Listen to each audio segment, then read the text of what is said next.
دفاعی معاہدہ تھا یہ۔ سعودی ولی عہد اور وزیر اعظم شہباز شریف نے معاہدے پر دستخط کر دیے۔ دونوں رہنماؤں نے وفود کی موجودگی میں باضابطہ مذاکرات کیے۔ معاہدہ دونوں ممالک کی سلامتی، امن کے حصول کے لیے مشترکہ عزم کا عکاس ہے۔ معاہدے کا مقصد دونوں ممالک کے درمیان دفاعی تعاون کو فروغ دینا ہے۔ معاہدہ کسی بھی جارحیت کے خلاف مشترکہ دفاع اور تحفظ کو مضبوط بناتا ہے۔ ایک ملک پر جارحیت کو دونوں ممالک کے خلاف جارحیت ہی تصور کیا جائے گا، اعلامیے میں ایسا کہا گیا ہے۔ وزیر اعظم شہباز شریف نے پرتپاک استقبال اور مہمان نوازی پر ولی عہد محمد بن سلمان کا شکریہ ادا کیا ہے۔ یہ بھی آپ کو بتا دیں کہ یہ معاہدہ جو دونوں ممالک کی اپنی سلامتی کو بڑھانے اور خطے اور دنیا میں سلامتی اور امن کے حصول کے لیے مشترکہ عزم کی عکاسی کرتا ہے۔ اس کا مقصد دونوں ممالک کے درمیان دفاعی تعاون اور فروغ دینا ہے اور کسی بھی جارحیت کے خلاف مشترکہ دفاع و تحفظ کو مضبوط بنانا ہے۔ اسی حوالے سے بات کرنے کے لیے ہمارے ساتھ موجود ہے ڈاکٹر قمر چیمہ صاحب۔ قمر صاحب، بہت شکریہ آپ کے وقت کا۔ کہیے گا کہ جس معاہدے پر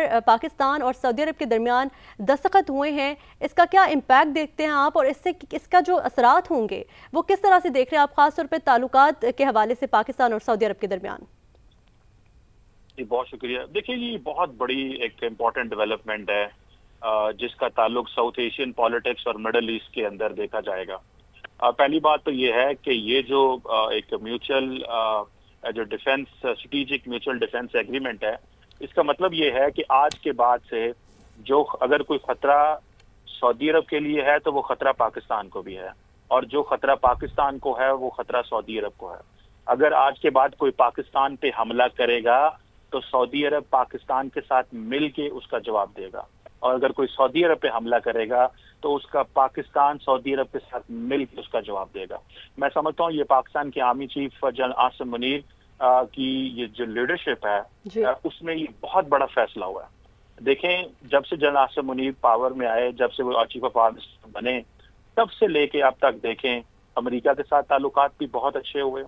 آپ دیکھیں مڈل ایسٹ کے ساتھ اس موقع پہ آ گئے ہیں کہ ڈیفنس ایگریمنٹ آپ کا ہو گیا۔ یہ ایک ہسٹورک ہے۔ 57 اسلامک ممالک کے اندر ایک میسج گیا ہے کہ سعودی عرب کس ملک کے ساتھ دفاعی ایگریمنٹ ہے۔ کہا جاتا ہے کہ جو سعودی عرب ہے اور جو عرب ممالک ہیں ان کے امریکہ سے بہت اچھے تعلقات ہیں۔ آج مغرب کے اندر یہ میسج گیا ہے کہ پاکستان جو ہے وہ سعودی عرب کے دفاع کے لیے تیار ہے، اور سعودی عرب جو ہے وہ پاکستان کے دفاع کے لیے تیار ہے۔ اب جو ڈیٹرنس کریٹ ہوگی، اب آپ دیکھیں کہ دونوں ملک ایک دوسرے کے لیے یہ ڈیٹرنس ہے۔ اب وہ ایک چیز یاد رکھیں، دنیا کو اس چیز کا پتہ چلے گا کہ پاکستان نے ساؤتھ ایشیا کے اندر ڈیفنس ریسٹور کی تھی 10 مئی کو، جب انڈین لیڈرشپ بھاگ کے امریکہ کے پاس گئی کہ ہمارا پاکستان سے معاہدہ کرائیں اور ہمارا سیز فائر کرائیں۔ آج انڈیا کے اندر اس چیز کو دیکھا جا رہا ہے کہ یہ ہے وہ پاکستان جس نے مئی میں مارکہ حق لڑا۔ تو آج سعودی عرب یہ کہہ رہا ہے کہ ہمیں بھی یہ ڈیٹرنس چاہیے، ہمیں یہ ڈیٹرنس چاہیے، ہمیں وہ سیکیورٹی چاہیے جو پاکستان نے جس طرح اپنے آپ کو سیکیور کیا ہے اسی طرح سعودی عرب کو بھی سیکیور کرے، اور جس طرح سعودی عرب سیکیور ہوگا تبھی پاکستان سیکیور ہوگا۔ اور آپ کو پتہ ہے ہمارے تو ویسے ہی جو سعودی عرب کے ساتھ تعلقات ہیں، وہاں پہ خانہ کعبہ اور مدینہ منورہ ہے، ہمارے لیے تو ویسے ہی سعودی عرب ہے ہر پاکستانی کے لیے بڑا مقدم ہے اور بڑی پاک جگہ ہے۔ اور لیکن جس طرح میں سمجھتا ہوں پاکستان کی لیڈرشپ نے یہ فیصلہ کیا ہے کہ ہم نے سعودی عرب کے ساتھ یہ ایگریمنٹ کرنا ہے، اور یہ اس کا مطلب یہ ہے کہ ہم نے بیسیکلی وہ جو ایک ہسٹورک چیز تھی کہ ہمیشہ ہم کہتے تھے کہ ہم جو اگر کبھی خدا نہ خواستہ اگر ہولی پلیسز پہ حملہ ہوگا تو ہم سعودی عرب کے ساتھ ہیں، میں سمجھتا ہوں آج ہم نے اس کو اس سے بھی آگے لے کے چلے ہیں۔ اور جنرل عاصم منیر نے، field marshal general Asim Munir نے جو ملٹری لیڈرشپ دکھائی ہے کہ اور انڈیا کو آپ دیکھیں، انڈیا اور امریکہ کی 20 سال پرانی جو پارٹنرشپ تھی وہ پارٹنرشپ ٹوٹ گئی ہے۔ دیکھیں اس وقت امریکہ نے انڈیا کے اوپر سینکشنز لگائی ہوئی ہیں، ٹیرفس لگائے ہوئے ہیں، انڈیا ایک مشکل میں پڑا ہوا ہے۔ امریکہ نے یہ محسوس کیا، جنرل عاصم منیر جب ٹرمپ سے مل کے آئے تھے وہاں پہ وائٹ ہاؤس کے اندر، تو ان کو اس چیز کا پتہ چلا تھا کہ یہ ہے وہ شخص جس نے ساؤتھ ایشیا کا اسٹریٹجک کیلکولس بدل دیا، یہ ہے وہ جنرل۔ دیکھیں امریکی صدر فیلڈ مارشل سے ملے، ان کو پتا چلا کہ یہ وہ جنرل ہے جس نے ساؤتھ ایشیا کی جو سب سے بڑی اپنے آپ کو ملک کہتا تھا، انڈیا کہتا تھی ہم تو 1.4 بلین کے جو آبادی ہیں، اور ہم تو ہمارے پاس تو S-400 ہیں، ہمارے پاس تو رافیل ہیں۔ تو جنرل عاصم منیر نے اپنے ویژن کے ذریعے انڈیا کا وہ جو غرور تھا وہ خاک میں ملایا، اور آج دیکھیں اس کی یہ اپریسیشن ہے، جو ہم نے مارکہ حق لڑا تھا بھارت کے خلاف، میں سمجھتا ہوں یہ اس کی اپریسیشن ہے، یہ اس کا میں سمجھتا ہوں یہ وہ کامیابی ہے جو پاکستان کی سول اور ملٹری لیڈرشپ نے کمائی ہے، کہ آج سعودی عرب، محمد بن سلمان ہز ہائینس بھی یہ سمجھتے ہیں کہ پاکستان کے ساتھ یہ دفاعی ایگریمنٹ انتہائی ضروری ہے، اور میں سمجھتا ہوں کہ سعودی عرب کا دفاع تو ہمیشہ پاکستان کے لیے بڑا امپورٹنٹ رہا، لیکن آج جو سعودی عرب کے حوالے سے جو ڈیٹرنس گئی ہے، میسج مڈل ایسٹ میں گیا ہے۔ آپ کو پتہ ہے کہ جب مڈل ایسٹ کی بات آتی ہے تو اب پاکستان جو ہے وہ ایک ساؤتھ ایشین کنٹری نہیں رہا، ہمارا جو ریفرنس ہے وہ مڈل ایسٹ میں بھی ہے۔ اگر مڈل ایسٹ میں اگر کسی جو سعودی عرب کا دفاع کرے گا تو وہ پاکستان کرے گا، اور آپ دیکھیں اس چیز کو، جسٹ امیجن کریں کہ یہ کتنی بڑی چیز ہے کہ ہماری جو ملٹری کی کیپیبلٹی ہے وہ اس حد تک ہے کہ ہم مڈل ایسٹ کے اندر جو ملک ہم سے 5 گھنٹے کی فلائٹ پہ ہوگا اس ملک کا بھی دفاع کرنے کی ہم کیپیسٹی رکھتے ہیں۔ تو میں سمجھتا ہوں کہ یہ، اور آپ کو پتا ہے کہ ہمارے تو ویسے ہی ہماری افواج سعودی عرب جاتی تھی، وہاں پہ ان کے ساتھ جوائنٹ ڈرلز ہوتی تھی، ایکسرسائزز ہوتی تھیں، اور وہ جو ایک سیکورٹی ریلیشن شپ یا ملٹری ریلیشن شپ، لیڈرشپ لیول پہ ریلیشن شپ، سوسائٹی لیول پہ ریلیشن شپ، وہ تو بہت تگڑا ریلیشن شپ تھا۔ لیکن آج جو میں سمجھتا ہوں یہ جو ڈیٹرنس ریسٹور ہوئی ہے، جو میسج اس وقت مڈل ایسٹ کے اندر گیا ہے، جو مڈل ایسٹ کے ممالک کے اندر، ابھی پرسوں تو تمام مسلمان ممالک اکٹھے ہوئے تھے قطر کے اندر، اور وہاں پہ یہ فیصلہ ہوا کہ ہمیں کچھ، وہاں پر بھی یہ فیصلہ ہوا تھا کہ ہمیں ایک ہونا ہوگا اور دنیا کو یہ پیغام جانا چاہیے۔ اس معاہدے کے بعد گیا بھی ہے۔ ڈاکٹر قمر چیمہ صاحب ساتھ ہی رہے گا، سید محمد علی صاحب نے ہمیں جوائن کیا، ان سے بات کر لیتے ہیں۔ محمد علی صاحب، کس طرح سے دیکھتے ہیں آپ اس معاہدے کو، خاص طور پر عرب ممالک کے تناظر میں جو اس وقت عرب کے خطے کی صورتحال ہے، اس کے بعد آپ کس طرح سے دیکھتے ہیں معاہدہ کتنی اہمیت کا حامل ہے؟ جی، میں سمجھتا ہوں یہ ایک بہت ہی تاریخ ساز دن ہے، نہ صرف پاکستان کے لیے، سعودی عرب کے لیے، بلکہ پوری عالم اسلام کے لیے، اور اس کی 3 بنیادی جو خصوصیات ہیں وہ میں آپ کے سامنے رکھتا ہوں۔ سب سے بڑی بات اس وقت کا ٹائمنگ اور انوائرمنٹ ہے کہ پورے عالم اسلام جو ہے وہ عدم سلامتی کا شکار ہے،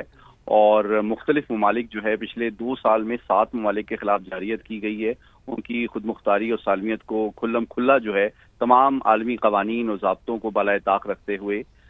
جو ہے روندا گیا ہے۔ دوسری بات یہ ہے کہ پاکستان نے مئی میں اپنے سے کئی گنا بڑے جو دشمن ہے اس کو جس طرح عبرتناک شکست دی، اس کے نتیجے میں آج پاکستان کی فوج اور اس کی قیادت کا جو احترام اور سٹیٹس ہے وہ عالمی سطح پہ ایک بہت ذمہ دار اور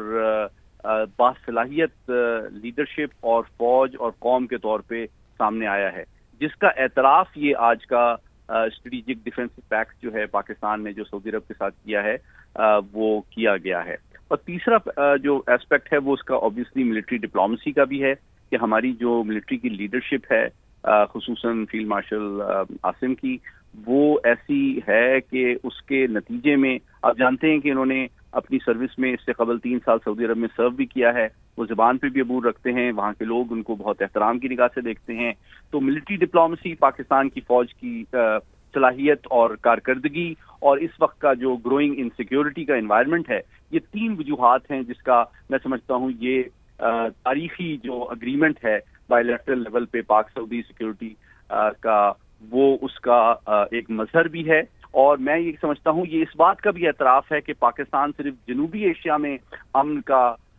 ایک طرح سے فیکٹر نہیں ہے، بلکہ اب پورے عالم اسلام اور مشرق وسطیٰ کی سیکیورٹی جو ہے وہ بھی اس کی توقع جو ہے پاکستان کے قوت بازو کے اوپر کی جا رہی ہے۔ تو میں سمجھتا ہوں یہ اس بات کا آج یہ عملی ثبوت ہے، ایک قانونی اور سفارتی ثبوت ہے کہ آج پاکستان کو پوری عالم اسلام جو ہے وہ سب سے بڑی ذمہ دار اور مضبوط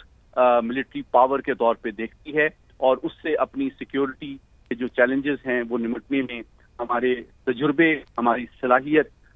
ہمارے مرال اور ہماری لیڈرشپ سے بھی استفادہ کرنا چاہتی ہے۔ قیام امن کے لیے جو پاکستان کا کردار ہے خطے میں، اور پھر اگر ہم بات کریں اب مڈل ایسٹ کے اندر بھی، تو آپ سمجھتے ہیں کہ اس معاہدے کے بعد اس کو مزید تقویت ملے گی اور پاکستان کا یہ جو کردار ہے یہ مزید اچھے طریقے سے آگے جا سکے گا، خاص طور پر مڈل ایسٹ کی جو کرنٹ صورتحال ہے اس کے حوالے سے؟ میں سمجھتا ہوں کہ پاکستان کی تاریخ میں یہ ایک سب سے امپورٹنٹ ہماری اچیومنٹ ہے کہ کہ آج ہمیں پاکستان کو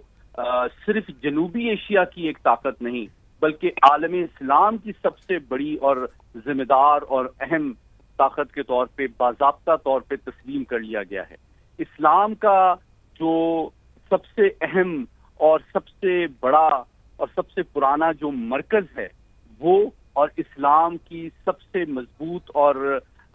سب سے طاقتور جو فوج ہے اور جو ملک ہے ان کے درمیان یہ اگریمنٹ ہے۔ تو اس کا مطلب یہ ہے کہ عالم اسلام جو ہے اس میں پاکستان سے بہتر، زیادہ مضبوط، ذمہ دار اور قابل